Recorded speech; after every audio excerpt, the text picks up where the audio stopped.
Alhamdulillahi Rabbil Alamin. Alhamdulillahi kama amarna an nahmad.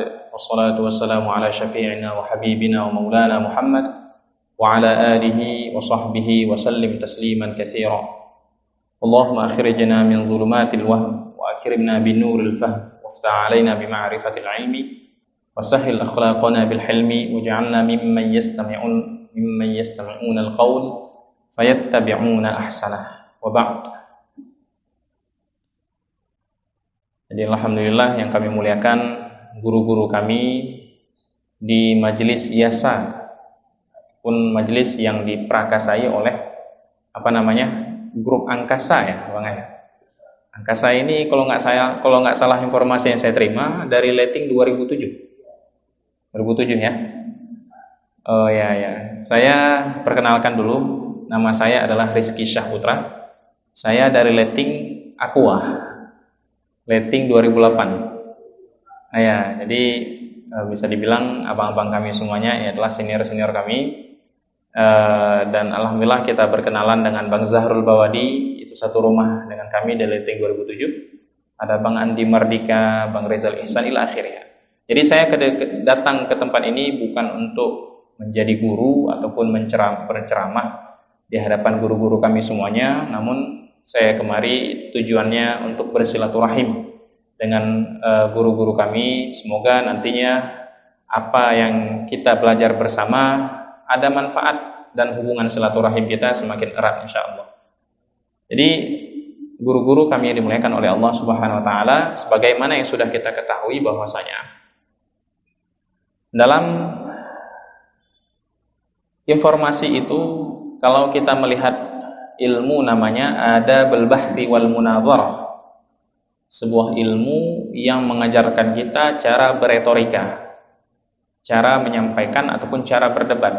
Ini gabungannya ada masuk ilmu mantik dan ilmu-ilmu lainnya. Namanya adalah ilmu adabul bahthi wal munadharah. Jadi dalam ilmu tersebut bahkan diakui dalam ilmu usul fiqh juga ada disebutkan. Dalam ilmu tersebut disebutkan bahwasanya sebuah informasi ya, itu bisa dibagi menjadi dua. Ada informasi yang merupakan pernyataan saya sendiri. Misalnya saya menyatakan sesuatu. Ini disebut dengan dakwah. Disebut dengan klaim, pernyataan langsung dari orang yang berbicara. Satu lagi, ada informasi yang sifatnya naratif. Artinya apa? Informasi tersebut adalah hasil menceritakan daripada orang lain. Bukan langsung, tapi menceritakan daripada orang lain. Untuk yang pertama, yaitu informasi yang sifatnya pernyataan langsung. Ini untuk cara mengetahui kebenarannya kira-kira dengan apa? Pakai apa kira-kira? Supaya kita bisa mengetahui bahwasanya pernyataan seseorang itu betul. Pernyataan yang saya ucapkan, misalnya saya katakan bumi itu bulat, misalnya. Saya mengatakan secara langsung dan Anda mendengarkan. Bagaimana cara kita mengukur kebenaran pernyataan tersebut? Ya dengan logika ataupun dengan penglihatan, dengan bukti-bukti logis. Namun kalau seandainya pernyataan secara naratif, artinya saya menukilkan daripada orang lain, itu bagaimana cara mengetahui kebenaran informasi tersebut? Ataupun apa tanggung jawab kita terhadap informasi tersebut? Yang harus kita lakukan adalah mengecek sumber informasinya ataupun informannya. Nah, oleh karena itu para ulama ilmu kalam berkata seperti ini, in kunta naqilan fasihah wa in kunta mudda'iyan faddalil. Kalau kamu menukilkan informasi dari orang lain, maka syarat untuk diterima kata-kata kamu adalah sihah. Sampaikan informasi yang sihah, yang sudah diverifikasi, yang kualitasnya, yang sumbernya jelas dan sudah terverifikasi. Nah, kalau kamu ingin menyampaikan informasi dari diri kamu sendiri, ya, artinya apa? Kamu mengklaim sesuatu, maka syarat untuk diterima pernyataanmu itu adalah sampaikan dengan dalil logisnya, sampaikan dengan premis yang jelas, dengan bukti-bukti logis. Nah, itu kata para ulama usuliyin dan para ulama ilmu kalam. Nah, ilmu hadis itu mainannya, cakupannya di mana? Cakupannya adalah di sisi naratif, dalam narasi. Oleh karena itu, ilmu hadis itu bangunannya adalah harus dibangun berdasarkan informannya. Untuk mengetahui kebenaran suatu hadis, kita harus mengecek namanya perawinya ataupun informannya. Disinilah letak penting ilmu takhrijul hadis. Artinya ketika kita mendapatkan suatu hadis, mendengarkan hadis Nabi Muhammad SAW, maka syarat yang pertama itu adalah kita ketahui dulu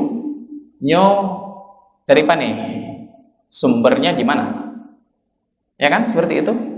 Tahu dulu makhrajnya dari mana, hadis ini sumbernya dari siapa, apakah dari Imam Bukhari, apakah dari Imam Muslim. Kenapa seperti itu? Kenapa perlu kita mengecek sumbernya?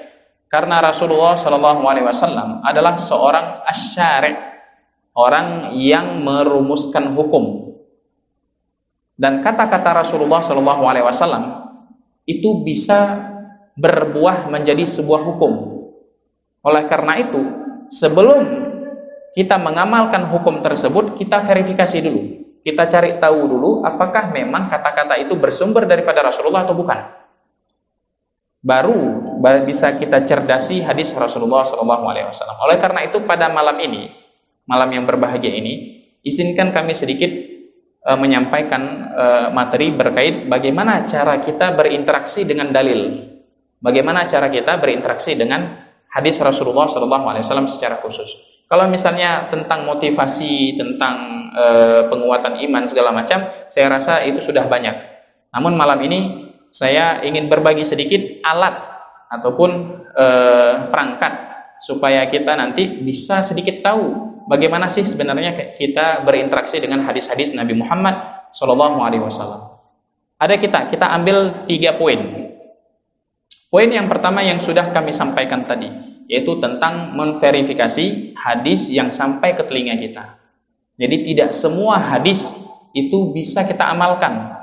Kita teliti dulu apakah hadis itu benar atau tidak daripada Rasulullah SAW. Kalau dia benar daripada Rasulullah SAW, maka hadis tersebut bisa kita amalkan ataupun kita cerdasi kembali dengan ilmu usul fiqh. Ya.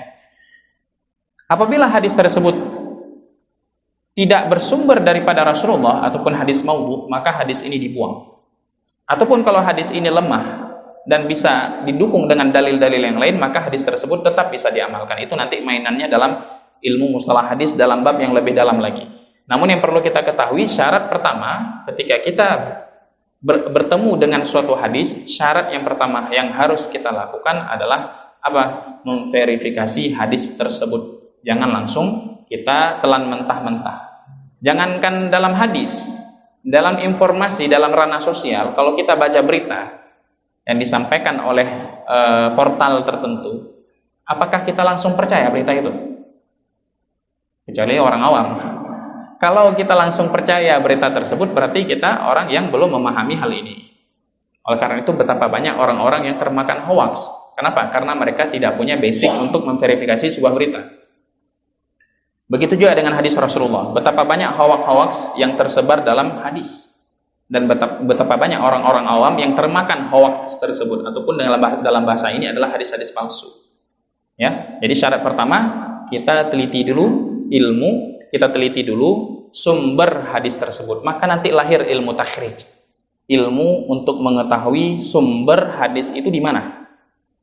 Itu namanya ilmu takhrij, mengetahui sumber hadis. Setelah mengetahui sumber hadis, apa yang kita lakukan? Ada masuk nanti ke dalam ranah meneliti perawi, atau nanti masuk ke dalam ilmu dirasatul asanid. Insyaallah nanti kalau ada kesempatan, ini nggak bisa disampaikan di sini ya. Ada daurah khusus, ini panjang sekali sebenarnya ya.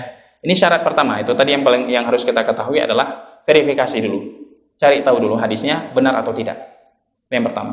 Yang kedua adalah setelah kita mengetahui hadis tersebut benar atau tidak, hadis ini misalnya bisa diamalkan, maka kita amalkan namun mengikuti aturan tertentu.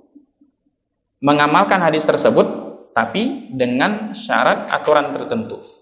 Aturan ini tergambar dalam hadis Rasulullah SAW yang disampaikan oleh Imam Muslim, bahwasanya Rasulullah SAW diberikan suatu kemampuan yang tidak diberikan kepada nabi-nabi terdahulu.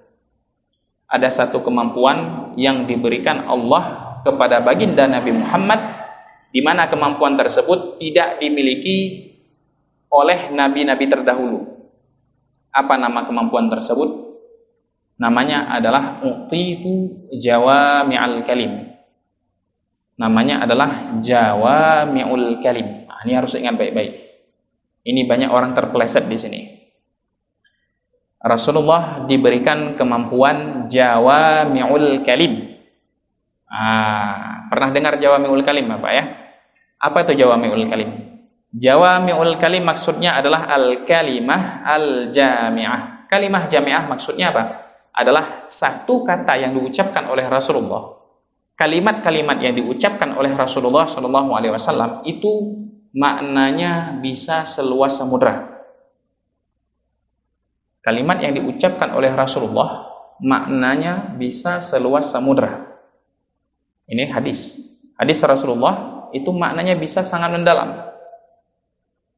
Sebagai contoh misalnya hadis yang diriwayatkan oleh Imam Muslim, bahwasanya Rasulullah SAW suatu hari berjalan ya bersama para sahabat, di mana dalam perjalanan tersebut beliau bertemu dengan seorang anak kecil yang sedang menangis karena burung pipitnya meninggal. Ya, jadi Rasulullah SAW ketika pada saat itu, karena beliau punya sifat rahmah, sangat sayang kepada anak kecil, sangat sayang kepada sahabatnya, sangat sayang dengan orang yang berada di lingkungannya, maka Rasulullah SAW dengan rahmatnya itu, dengan sisi kemanusiaannya itu, beliau ini presiden nih, tapi ketika ketemu dengan anak kecil, beliau elus pundaknya, beliau berkata kepada anak kecil tersebut, ini kata-kata Rasulullah, ya Aba Umair, ma fa'alan nughayr. Ini kata-katanya ya, ya Aba Umair, ma fa'alan nughayr. Coba lihat berapa kata? Ya Aba Umair, ma fa'alan nughayr. Berapa kata itu? 6 kata. Tarkibnya cuma 6 kata saja. Baik. Tapi yang anehnya, yang luar biasanya adalah adanya seorang ulama Syafi'iyah berasal dari Baghdad, bernama Ibnu Al-Qas, Abu Abdillah At-Tabari. Beliau menulis suatu kitab menjelaskan hadis yang 6 kata tadi, bisa beliau konversikan, bisa beliau syarah, bisa beliau keluarkan 66 hukum fikih dari 6 kata yang saya ucapkan barusan. Coba bayangkan, 66 hukum fikih dari 6 kata. Coba lihat bagaimana cara beliau memandang hadis Rasulullah SAW. Kalau kita sebagai orang awam melihat hadis Rasulullah, ya Aba Umar ma fa'alan nughayr, mungkin nggak akan terbaca apa rahasia di balik hadis tersebut. Tapi seorang Ibnu Al-Qas bisa mengeluarkan 66 hukum fikih dan hikmah di balik 6 kata tersebut. Oleh karena itu, ini yang harus kita pahami bersama. Kenapa bisa seperti itu? Karena Rasulullah, seperti tadi yang kami sampaikan, bahwasanya beliau diberikan kemampuan namanya apa? Jawami'ul kalim. Kalimat yang diucapkan oleh Rasulullah itu bisa dimaknai dengan makna seluas samudra. Kenapa bisa seperti itu? Karena Rasulullah merupakan Rasul akhir zaman. Ketika Rasul akhir zaman, berarti syariat Rasulullah itu akan bertahan sampai hari kiamat. Syariat Rasulullah akan terus bertahan. Ya, bisa jadi Rasulullah adalah orang dengan syariat yang paling panjang, adalah nabi dengan syariat yang paling panjang, yang paling lama durasinya sampai hari kiamat. Oleh karena itu beliau diberikan oleh Allah kemampuan tersebut supaya apa? Supaya hadis-hadis beliau bisa dipahami dan disesuaikan dengan zaman, dengan perubahan zaman sampai hari kiamat. Itu menurut para ulama kenapa Rasulullah diberikan kemampuan tersebut. Oleh karena itu ada syarat untuk kita memahami hadis Rasulullah berdasarkan aturan Jawami'ul Kalim. Syarat yang pertama apa? Ini kata Syekh Usama Said Azhari ketika kemarin guru kami yang kemarin datang, ulama Mesir itu, ini adalah guru kami belajar tentang materi ini juga dari beliau sebenarnya. Kemarin beliau datang ke UIN, beliau juga menjelaskan perangkat-perangkat yang harus kita punya dalam memahami dalil. Ya. Jadi kata beliau apa? Dalam berinteraksi dengan dalil, kita harus punya perangkat. Harus punya alat. Kalau kita mau ke sawah, kita bawa cangkol. Kalau nggak bawa cangkol gimana? Hadis itu ibarat sawah. Ibarat, gimana kita bilang? Ibarat barang mentah yang bisa kita olah. Dan kita harus punya alat untuk mengolah hadis tersebut supaya bermanfaat. Kalau kita tidak punya perangkat, tidak punya alat, bisa-bisa kita salah memahami hadis Rasulullah SAW. Ini yang bahaya. Perangkat yang pertama yang harus kita punya adalah dua. Yang pertama adalah ilmu bahasa Arab, yang kedua adalah ilmu logika. Bahasa Arab dan ilmu logika. Kenapa dua ini? Karena ini ilmu bahasa Arab, karena Rasulullah diutus oleh Allah Subhanahu wa taala dengan kemampuan bahasa Arab. Hadis-hadis Rasulullah dan ayat Al-Qur'an itu diucapkan dalam bahasa apa? Bahasa Arab. Lucu nggak kira-kira kalau seandainya hadis yang diturunkan dalam bahasa Arab, Al-Qur'an diturunkan dalam bahasa Arab, Rasulullah berbicara dalam bahasa Arab, kemudian kita pahami dengan bahasa Indonesia baik dan benar. Apakah sesuai nggak kira-kira? Rasulullah berbicara dengan bahasa Arab. Oleh karena itu kita pahami dengan undang-undang bahasa Arab. Harus kita pahami dengan nahwu, harus kita pahami dengan saraf, harus kita pahami dengan ma'ani, harus kita pahami dengan ilmu bayan. Terutama ilmu bayan. Karena Rasulullah itu kalimatnya sebagian ada yang sastra. Harus kita pahami dengan undang-undang sastra dalam bahasa Arab. Terutama dalam ilmu bayan. Begitu juga dengan Al-Quran. Kalau hadis Rasulullah seperti itu, apalagi dengan Al-Quran. Ya. Yang kedua adalah ilmu mantik. Karena ilmu mantik ini adalah ilmu yang memahami logika luhur manusia. Setelah ilmu bahasa Arab dan ilmu mantik, barulah kita pahami hadis Rasulullah berdasarkan kacamata namanya ilmu usul fiqh. Ini adalah falsafahnya, ilmu filsafatnya umat Islam yang tidak boleh lekang daripada kita, ilmu usul fiqh. Oleh karena itu dalam memahami hadis Rasulullah harus pakai kacamata-kacamata tersebut. Jangankan hadis Rasulullah, dalam ranah sosial juga demikian. Harus kita pahami berdasarkan perangkat-perangkat dan konteks-konteks yang berlaku. Contoh misalnya seperti ini. Ada seorang prajurit berkata kepada muridnya, seorang komandan berkata kepada prajuritnya. Dia bilang seperti ini. Wahai fulan, baju kamu nggak rapi, masukkan ke dalam celana. Coba saya tanya, apa yang Anda pahami? Bajumu tidak rapi, masukkan ke dalam celana. Apa yang Anda pahami dari kata-kata itu? Baju kamu nggak rapi, masukkan ke dalam celana. Apa yang kita pahami kira-kira? Hah? Apa yang kita pahami dari kata-kata itu? Kan dulu sering kita di sekolah itu, di MUK itu sering, nak baju kamu nggak rapi, kita mengelam dulu. Kita membaca lalu. Apa yang kita mufhum kira-kira dari kata-kata itu? Kalau tidak kita pahami berdasarkan konteks, hanya bergantung pada teks, tidak melihat pada konteks. Apa yang kita pahami? Buka baju masuk ke dalam celana. Ya, seperti itu kan? Kita buka baju, kita mengelam dulu. Menang kan pemahaman ini? Tapi kalau kita pahami berdasarkan konteks kerapian, bukan itu maksudnya. Maksudnya adalah masukkan ujungnya saja. Rapikan baju itu, masukkan ujungnya saja. Tapi kalau kita lihat secara teksnya saja, tekstual, masukkan baju ke dalam celana. Apa yang kita pahami? Masukkan semuanya. Ini dalam ranah sosial ya, dalam ranah sosial. Harus kita lihat konteks. Ternyata kalau sosial, dalam ranah sosial seperti itu, lalu bagaimana lagi dengan hadis Rasulullah? Bagaimana lagi dengan Al-Quran? Ada dalam ayat Al-Quran itu ayat-ayat, banyak sekali ayat-ayat. Kalau tidak kita pahami berdasarkan konteks, itu bisa salah paham. Contoh misalnya, Allah Subhanahu wa taala berfirman dalam surat Al-Isra. Kata Allah Subhanahu wa taala, "Wa man kana fi hadhihi a'ma fahuwa fil akhirati a'ma." Barang siapa yang dia hidup di dunia dalam keadaan buta, maka di akhirat juga dia buta. Coba saya tanya, nya buta apa? Man kana fi hadhihi a'ma. Siapa yang fi hadhihi, di dunia ini dia itu buta, Bahwa fil akhirati a'ma, maka di akhirat dia juga buta. Pertanyaannya, buta apa di sini? Ayat Al-Quran tidak menjelaskan ini buta mata ataupun buta hati. Jadi yang dimaksud di sini buta apa sebenarnya? Kalau kita pahami secara tekstual, maka kita bisa, orang-orang seperti saya, rabun seperti saya, nanti juga pakai kacamata juga di akhirat.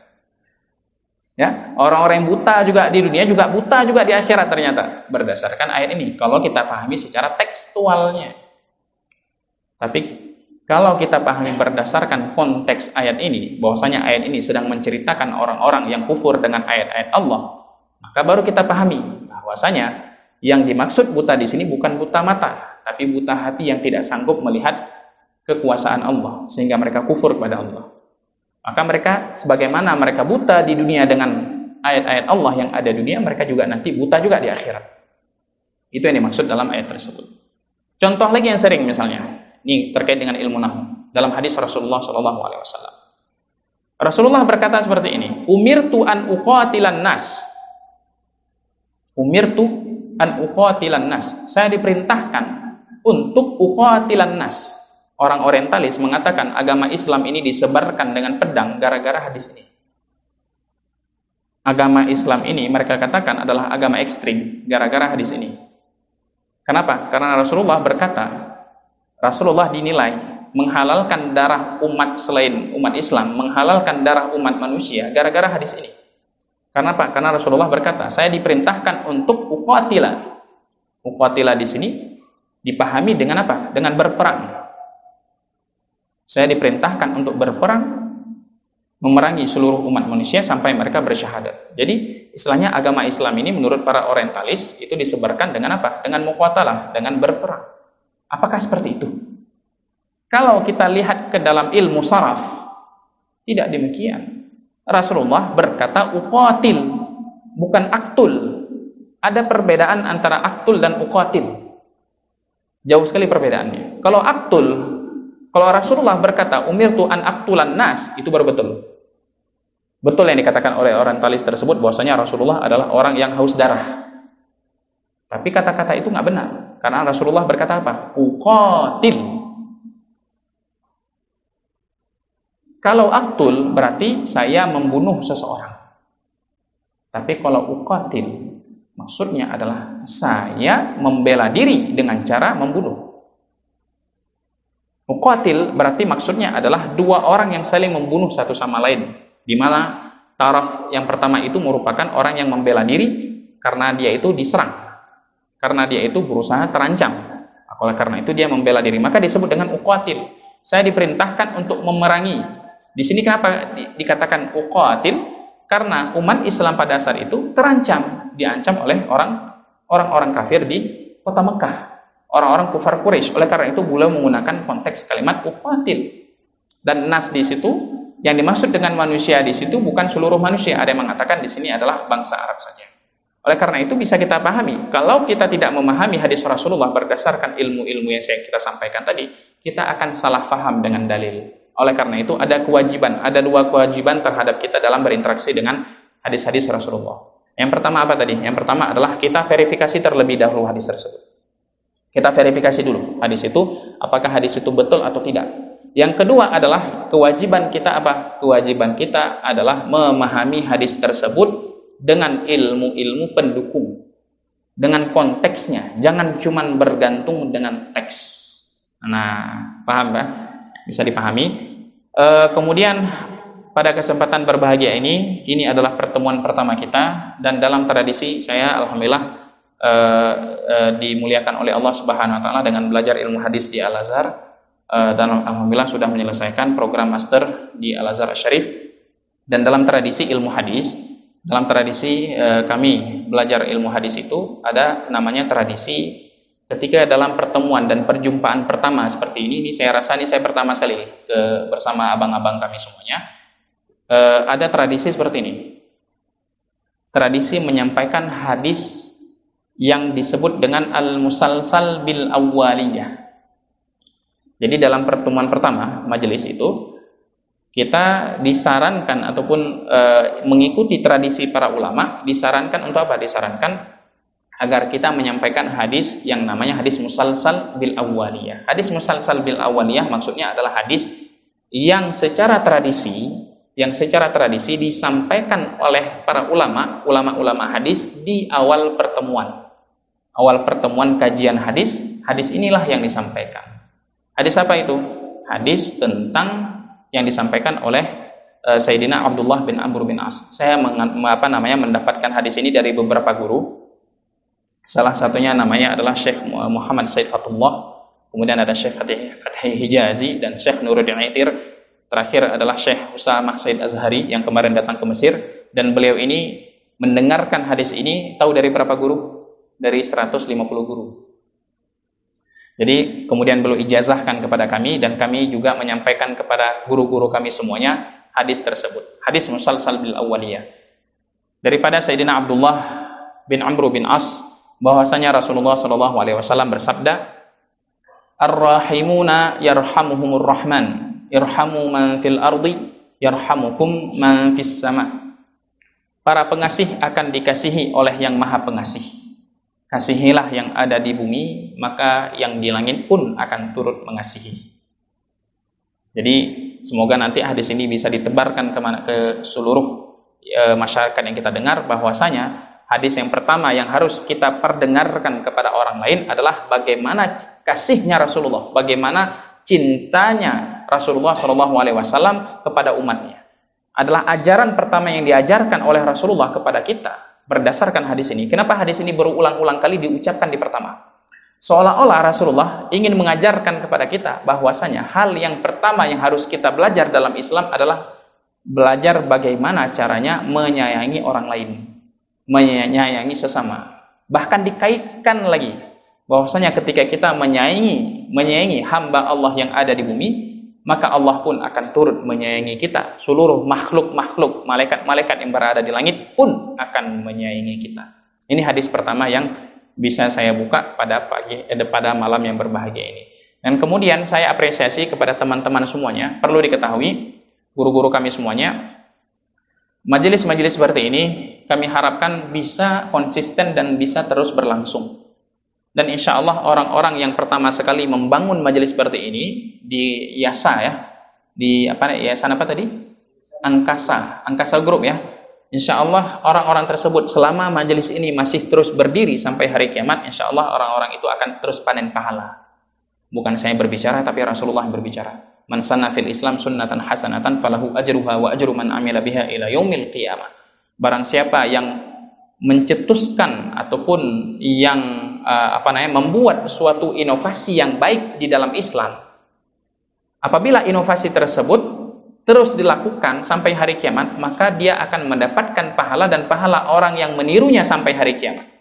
Maka selama majelis ini berdiri, selama grup kita ini terus berdiri sampai hari kiamat, maka orang-orang guru-guru kita yang dulu pernah yang membangun yasa ini akan mempanen pahala. Dan juga saya pikir kita juga yang mendukung berdirinya majelis seperti ini juga akan panen pahala. Dalam hadis lain Rasulullah SAW, ini malam ini hadis-hadis saja ya. Rasulullah SAW bersabda seperti ini, majtama'a qaumun fi baitin min buyutillah yatluna kitaballah wa yatadarasuna fima bainahum illa nazalat bihimus sakinah wa ghashiyatuhumur rahmah wa haffathumul malaikah wa dzakarallahu fi man indah. Kata Rasulullah SAW, ini saya sampaikan ini dulu. Pada malam ini kita sampaikan hal ini dulu. Kenapa? Karena kita mau tahu apa hikmah ataupun apa nilai yang terkandung dalam majelis pengajian seperti ini. Emas itu baru bisa digunakan oleh orang yang tahu nilai emas. Ya, emas itu baru bisa kita pakai kalau kita tahu nilai daripada emas. Namun kalau emas dikasih ke orang gila misalnya, dikasih ke orang gila atau dikasih ke anak kecil emas, sebongkahan emas, kira-kira apa yang dilakukan oleh orang gila tersebut? Akan dibuang. Dan majelis ini bagi saya adalah emas, ladang pahala kita. Ya, oleh karena itu kita harus mengetahui apa emas yang terkandung dalam majelis ini. Kata Rasulullah SAW, ada 4 emas yang terkandung dalam majelis ini. Yang pertama adalah nazalat bihimus sakinah. Allah turunkan, tidaklah suatu kaum berkumpul di rumah Allah seperti ini, di rumah Allah dalam masjid. Yatluna kitab Allah, mereka belajar Al-Qur'an. Wa yatadarasuna fima bainahum, lalu mereka saling mengajar satu sama lain. Mereka membaca Al-Qur'an dan saling mengajar satu sama lain. Kata Rasulullah ada 4 fadilahnya. Yang pertama adalah nazalat bihimus sakinah. Allah turunkan sakinah, ketenangan hati, ketentraman jiwa kepada orang-orang yang ada di majelis ini. Nah, saya sering berkata bahwasanya sakinahnya kan murah harganya. Sakinah itu tentram hati, ketenangan jiwa. Yang kan nggak bisa dibeli dengan uang. Harganya itu mahal sekali. Kalau sakinah itu bisa dibeli dengan uang, maka Presiden Brazil, namanya siapa saya lupa, presiden keberapa Brazil itu, dia punya jabatan tinggi, orang nomor 1 di Brazil, tapi mengakhiri hidupnya dengan bunuh diri. Kenapa? Nggak ada sakinah, dikejar-kejar. Nggak ada sakinah dalam hati mereka. Ada satu lagi pengusaha di Jerman, pengusaha lokomotif, tapi saya lupa cek namanya. Kita pernah baca, dia merupakan salah satu orang terkaya di Jerman. Tapi apa? Tapi meninggal dunia dengan cara tidur di rel kereta api dan dilindas oleh di rel kereta api yang dia buat sendiri.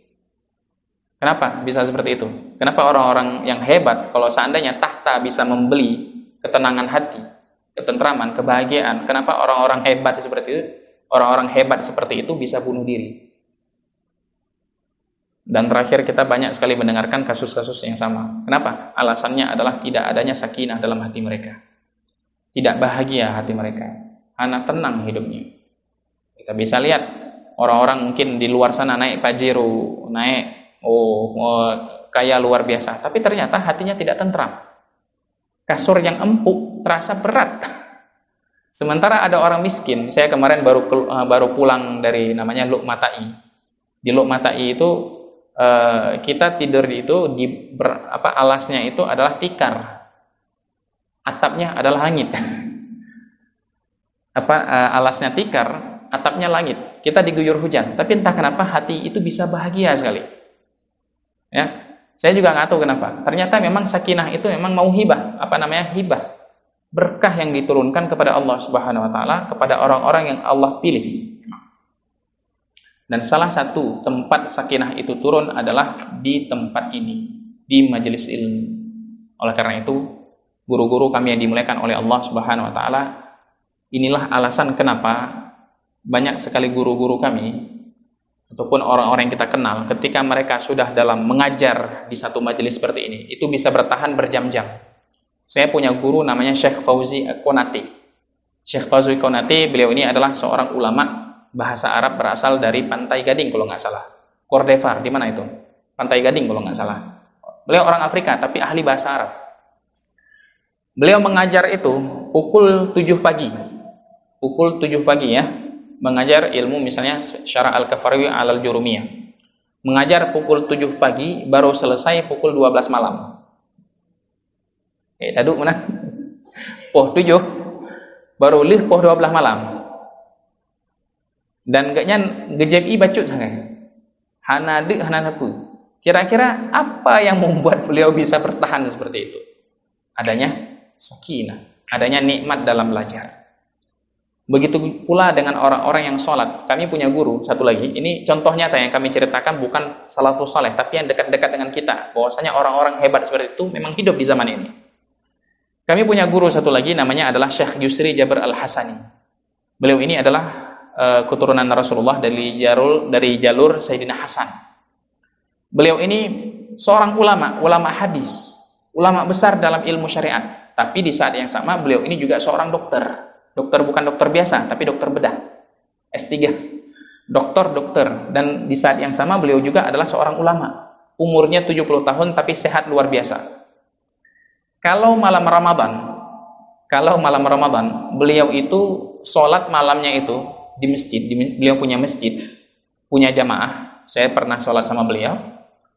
Kalau malam Ramadan itu sholat taraweh dan sholat tahajud, qiyamul lail beliau itu dimulai dari habis isya, baru selesai waktu duha. Percaya nggak kira-kira? Sembahyang isya dilanjut dengan tarawih. Tarawih itu selesai, itu 20 rakaat. Satu malam itu 4 atau 5 juz. Baru selesai tarawih itu pukul 3 subuh kalau nggak salah saya. Pukul 3 subuh. Pukul 3 subuh lanjut lagi dengan qiyamul lail. Habis itu ditutup dengan witir sampai fajar, sampai waktu sahur. Waktu sahur dilanjut dengan sholat subuh. Habis sholat subuh berhenti? Enggak. Dilanjut dengan zikir. Zikir itu ada sekitar 1,5 jam. Habis zikir ngapain? Mengajar Sahih Bukhari.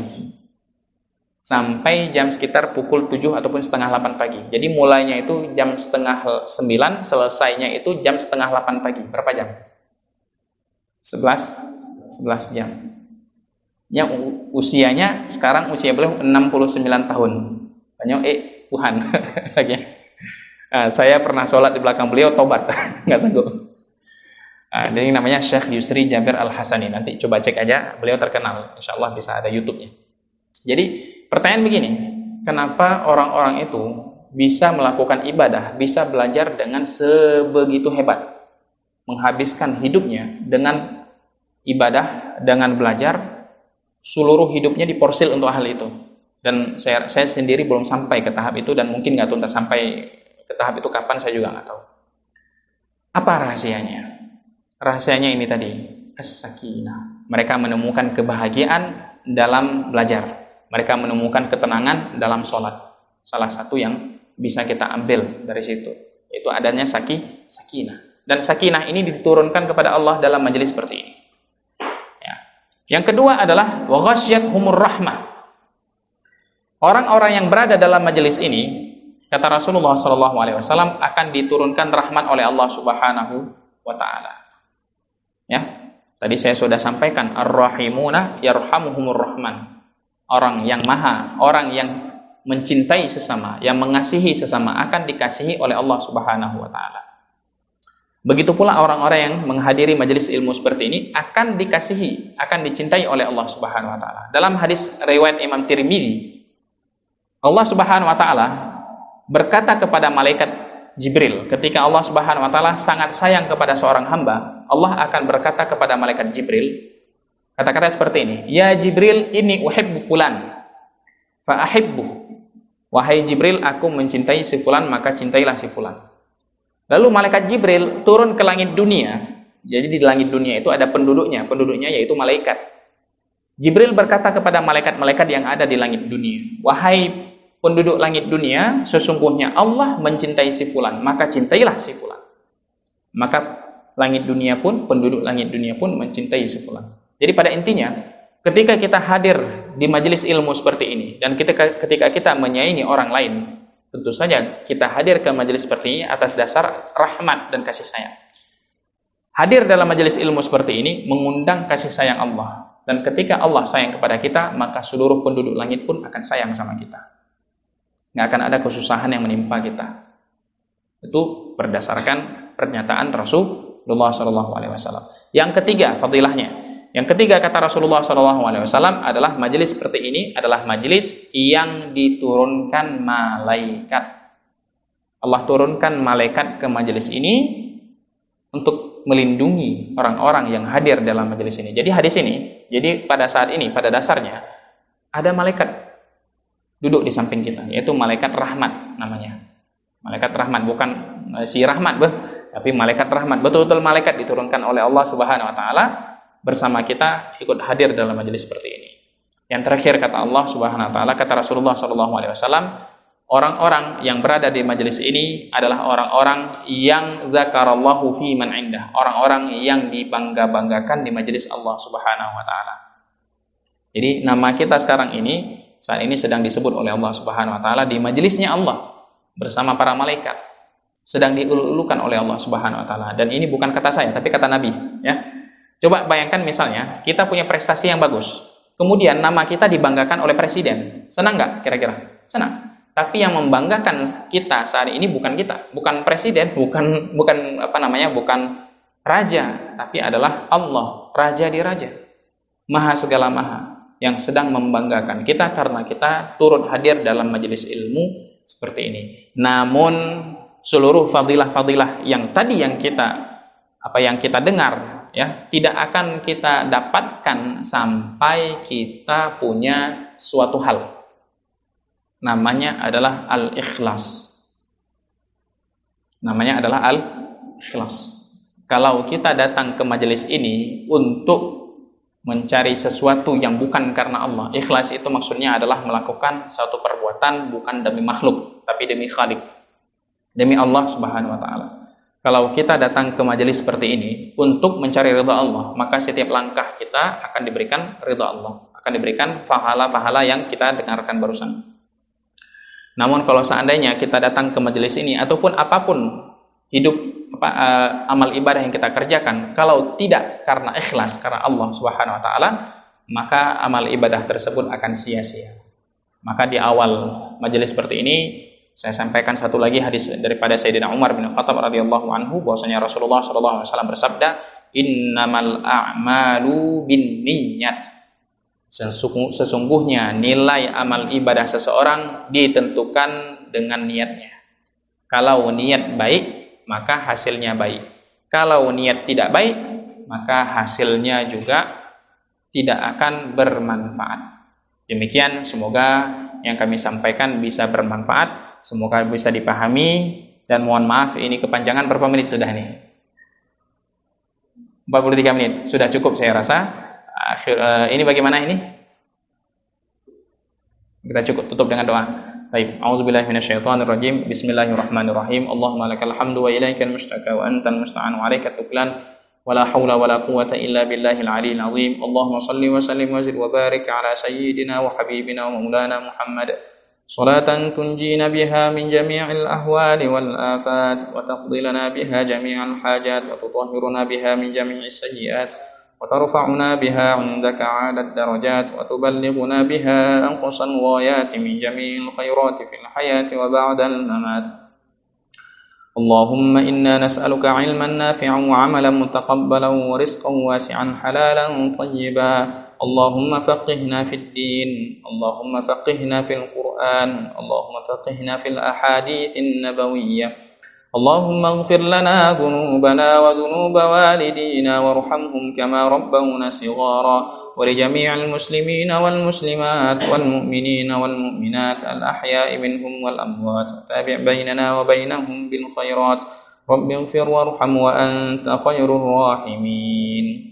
يا ميسر كل عسير، ويا جابر كل كسير، ويا مغني كل فقير، ويا مأمنة كل مخيف، ويا مقوي كل ضعيف. يسر اللهم لنا كل عسير، فتيسير العسير عليك يسير. يا من لا يحتاج إلى البيان والتفسير، حاجاتنا كثير وأنت عالم بها وخبير. اللهم ارحمنا فإنك بنا راحم، ولا تعذبنا فأنت علينا قادر، والطف بنا فيما جرت به المقادير. إنك على ما تشاء قدير، وبالإجابة جدير. وصل اللهم على سيدنا محمد وعلى آله وصحبه وسلم. الحمد لله رب العالمين. سبحان الله وبحمده، سبحان الله وبحمده، أشهد أن لا إله إلا أنت، أستغفرك وأتوب إليك.